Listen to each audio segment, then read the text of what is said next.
Hi guys, my name is Oliver, and today we are going to review with you another horrible case. Before starting the story, I want to apologize for my bad English. I am not a native speaker, however, I am trying my best for you guys. Thanks for your understanding. It's pretty exciting to admit to your parents the decision to plan your own wedding. Tina Thomas was a lot more nervous than her fiancé Gabe Watson. Tina was 26 years old at the time, just like her future husband, and this was her third serious relationship and second attempt at a wedding.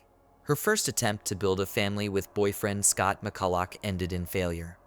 No, the relationship between young people was just fine, but only Tina's mother was against this wedding and Scott himself she did not like. There were no specific claims, but like every mother, she wanted a better and happier life for her daughter. Tina herself, at that moment, was still very young. For this reason, the couple soon parted. The mirage of a joint future melted away. The second attempt with stand marks also failed. Here, Tina's parents did not play any role. The couple could not overcome the first 3-year crisis, and they parted by mutual consent. Finally, on Christmas Eve at a party of friends, Tina meets Gabe Watson. We can't say it was love at first sight. On the contrary, the relationship was built more as mutual support for each other after a recent breakup. Yes, perhaps this is not the most joyful reason to start building a new relationship, but 2 years later, Gabe proposed marriage to Tina. Having learned from bitter experience, said she agreed, but couldn't do it without parental blessing. In 2003, Gabe decided, like a real prince, beautifully and romantically appealed to the parents of his chosen one and chose Valentine's Day. But Tina's father was away, so the dinner was moved to the next day, on February 15th. During the dinner, when Watson voiced his decision to live with Tina all his life hand in hand, the father of the bride asked a seemingly simple question to the groom. Does he love Tina? Gabe stammered like a schoolboy but never answered. His father considered this reaction to be a common embarrassment among strangers. Then he asked his daughter the same question. Surprisingly, Tina did not answer this question directly either, but began her speech by saying that she was afraid of being alone at the age of 26. The father thought for a while and blessed the young ones. Preparing for a wedding takes a lot of time and effort, and while Tina was thinking about her outfit, her guests, and the whole wedding, Gabe was only planning the honeymoon. He didn't care at all how his future wife wanted to spend her vacation. He had already decided everything for her. His plan was to go to the Great Barrier Reef, which is located in the Pacific Ocean near Australia, and go diving there. First of all, to look at the sunken ship, the Townsville Titanic, which sank back in 1911. The problem was that Tina, unlike Gabe, wasn't into diving. Yes, he took her scuba diving in the pool, sometimes in calm water, under the supervision of lifeguards, but no more than that. Gabe himself was an experienced scuba diver. He was completing a rescue diving course and had over 50 dives to his credit at the time. And of course, it wasn't in a pool.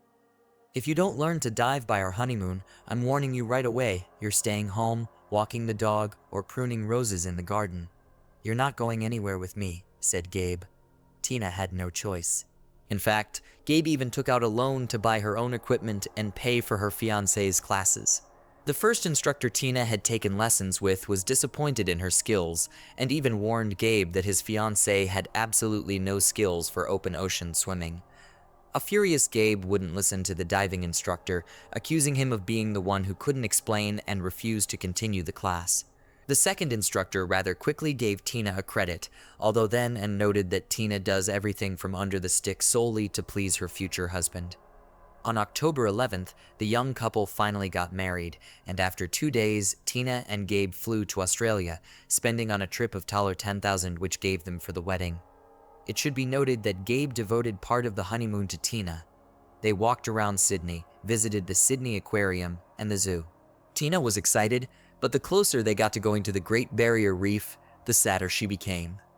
On the morning of October 21st, they flew to Townsville, and in the evening boarded a boat to one of the most beautiful places on Earth and every diver's dream. After a while, employees of the diving company will tell that, in fact, the couple did not look like experienced divers. And even Gabe, who had graduated from courses and had experience behind him, could hardly understand the equipment, as if he saw it for the first time in his life. But nevertheless, it was he who helped Tina to pass the exam before diving, although such a test should be conducted separately. And when the instructor offered Tina his help underwater, she refused. It was also noted in the dive log that there was a strong current that day, and this moment in history should not be missed or glossed over.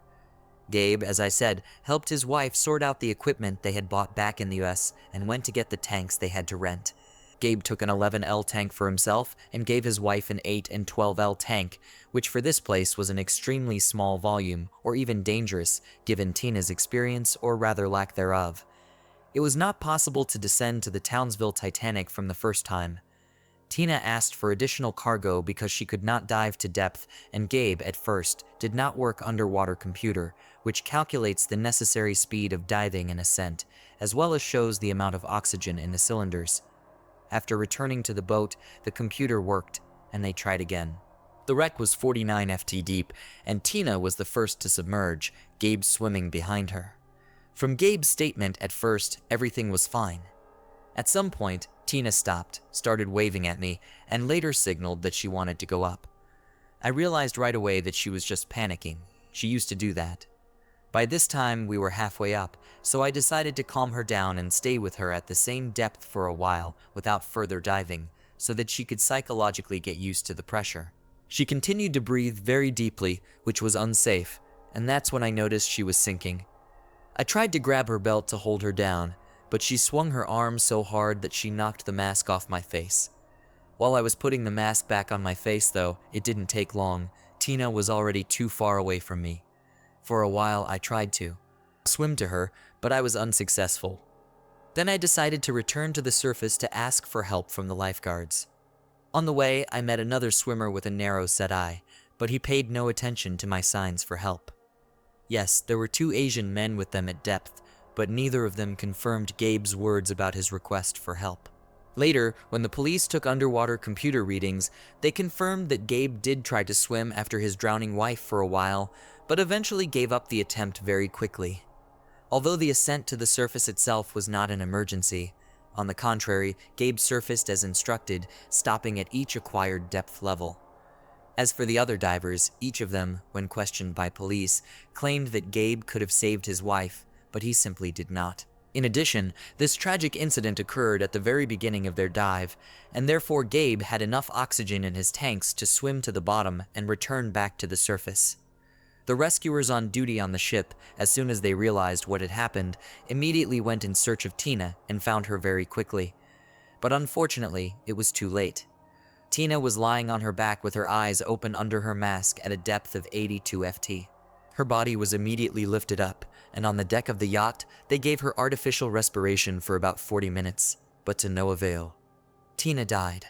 Gabe, all this time, did not come close to his wife, but only stood somewhere aside and, according to witnesses, naively sniffed his nose.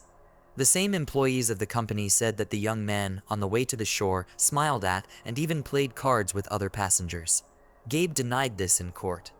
The subsequent autopsy of Tina showed that not everything was so clear. Yes, there are no signs of obvious violent death, but there are bruises on the neck. There are traces of blood in the nostrils, which is also common at the 82 ft depth where Tina's body was found. There are no traces of alcohol in the blood, but there are high levels of drugs such as ibuprofen and paracetamol, although these drugs are used in the treatment of seasickness. A small amount of fluid was seen in the lungs. The report stated that Tina died from drowning, but it is possible that she drowned while already deprived of oxygen. Tina's gear was checked by the Australian Water Police, but no malfunctions were noted. The police could have written it off as an accident. An inexperienced diver ignored safety rules and paid for it with his life, a very common case, unfortunately. But only there were suspicious moments in this story, such as rather ambiguous results of the autopsy. Also, according to the diving team, strange behavior of Watson, which does not fit into the conventional picture where the husband grieves for his wife who just died. All these factors did not give so easily close the case, and that's why the investigation was taking quite a long time. Gabe realized the detectives were digging for him. In addition, Tina's parents did not want to accept what had happened as a tragic accident and wanted to see their son-in-law in the dock, if not as the murderer of their daughter, then at least as a man who had not helped her. During the first interrogation, the police noted that the suspect was in shock, crying and laughing, twitching nervously, asking to call his father, who complained of pain in his ears, and begging him to tell his wife's parents about the tragedy. Late at night, Gabe was released. He went to the yacht that belonged to the company that sent them to the reef and asked them for a night's lodging, arguing that the trip was supposed to last 2 days, but because his wife had died, they had only been there for 24 hours. He also asked for a refund of half of the cost of their dive. In fact, he never got to see the sunken ship. On October 24th, Gabe's mother flies to Townsville to support her son and help him find a lawyer. That same day, at Gabe's request, they go to the morgue. Gabe wanted to see his wife one more time. Because the husband was still considered a suspect, the morgue employee called the detective who was in charge of the case. In theory, Gabe could have hidden some evidence, but the grief-stricken husband only cried, held his wife's cold hand, and begged her forgiveness, not realizing at all that the police officer was standing outside the door at the time, recording him on a tape recorder. "I didn't mean to hurt you." These are the words Detective Lawrence later uses against Gabe in court. "Then at the morgue, you told Tina you didn't mean to hurt her. What did you mean by that?" Lawrence will ask his question. The story of Gabe's sore ear was repeated again. As he was traveling home with his wife's body during a layover in Oakland, he sought medical attention on the airport grounds and was held there for evaluation. According to the investigation, this was done on purpose to avoid seeing Tina's father. However, and divers will confirm this, ear problems are a fairly common ailment among divers. Tina's funeral was held on November 5th, where Gabe still had to meet with the deceased's father. Gabe, almost in full view of everyone, took off his wife's wedding ring, putting it on his ring finger over hers, as well as earrings, which he immediately handed over to his father-in-law. Watson and the Thomas family never crossed paths again that day. Later in the trial, Gabe would be asked the question, "Did you really take your wife's jewelry off during the funeral?" Gabe will only smile and shrug, "I don't think I could have done it." Later, everyone had different opinions about Gabe. Some said that this chubby, funny man was quite a kind man, and some, on the contrary, called him a tyrant and a desperado. But they all agreed on one thing: Gabe and Tina were not happy, or at least they didn't seem to be. Tina's friends confirmed what she'd told her father at a family dinner on February 15th. Her union with Gabe was just a way to avoid dying alone, and that fear had led Tina to die on the seabed. Also, the victim, who died shortly before their honeymoon, confessed to a friend that her husband dragged her by the hand to an insurance company where he forced her to insure his life at a higher interest rate in case of death and put his name in the column beneficiary. This testimony was checked through the insurance agent, and he confirmed everything. The cab driver who drove the newlyweds to the yacht was also questioned. Tina cried the whole way, but her husband paid no attention to her. Finally, Tina's friend, Amanda Phillips, told another story, and it became clear what the couple's relationship was really like. This damn jerk videotaped Tina urinating in the bathroom, and then edited it and put it in a tape of them celebrating Christmas. That would have been okay, but he turned it on at a general viewing with a full house of guests. He laughed like a horse while everyone twiddled their fingers around their temples and tried to explain to him that it was a very low act. I was clutching crosses on my fingers so Tina wouldn't get the idea to marry him. While removing jewelry right during a funeral may seem like a frightening and denunciatory act on Gabe's part, during the trial in 2008, the jury was shown an extremely disturbing footage of Watson visiting Tina's grave, taking all the flowers from it and carrying them away. They were later found in a nearby trash can. Tina's father noticed the missing flowers, and to find out the thief, he set up a hidden camera in the next row among the monuments. But he never expected to see Gabe on the tape, and was outraged by such an act. In court, Gabe's defense was that he and his wife had discussed the death of one of their own on an extreme honeymoon, and the lack of flowers on the grave was her request, which sounded very strange and unlikely. There's no telling how long the search for evidence would have dragged on if the cops had put on the exact same gear the newlyweds had and hadn't tried to stage that incident. Gabe said Tina drowned while he was trying to put a mask on her face. It turned out it was impossible to put the mask on underwater by yourself unless you used another source of air, in this case, Tina's oxygen. In late November 2008, the Australian police arrested Gabe, and on June 5, 2009, Gabe's trial began, where he pleaded guilty, but only to failing to save his wife. So he was charged with negligent homicide and sent to prison for 18 months. After completing his sentence, Gabe returned home to the US. But a year later, the Dallas court charged him with first-degree murder, the motive for which was to receive insurance payments after the death of his wife. Gabe's lawyer tried to defend his client, shifting all the blame on the diving company, that the employees of this company did not take care of the safety of tourists, and now, afraid of losing their license, and therefore the whole business, are trying to shift the blame on the unhappy husband who has already served his time in another country. As for the money received from the insurance company, the payout amounted to $33,000, while Gabe spent much more money on lawyers and additional expertise. Nevertheless, the prosecution continued to insist that this spending was only because the husband could not assume that he would not be believed. And also, the prosecutor refused to accept the fact that Gabe, with a degree in drowning rescue in hand, could not even save his wife. When Gabe had his say, he addressed the jury. "It's been 7 years since the tragedy, and there hasn't been a day that I haven't thought about that terrible day. The public has pounced on me, blaming me for my wife's death, calling me a murderer.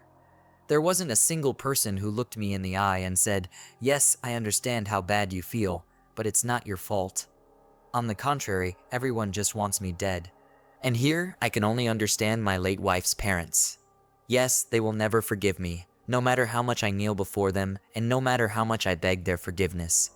You often hear the phrase, 'I can't imagine what it's like to lose a child,' but I've never heard anyone say, 'I can't imagine what it's like to lose a wife, especially on a honeymoon.' If I can be accused of anything, it's that I didn't make enough effort to save Tina, but I've already received my punishment for that. Perhaps you all would have been satisfied if I had drowned with my wife then, 7 years ago. But I was afraid to die, afraid I wouldn't be able to rise from the bottom to the top. I just wanted to live, as I still want to live now." No evidence of Gabe's guilt was presented to the court. The jury found Gabe not guilty. What do you guys think? Is Gabe guilty of Tina's death? Thanks for watching, guys. That was Oliver with you. Subscribe to the channel. There are many shocking stories ahead.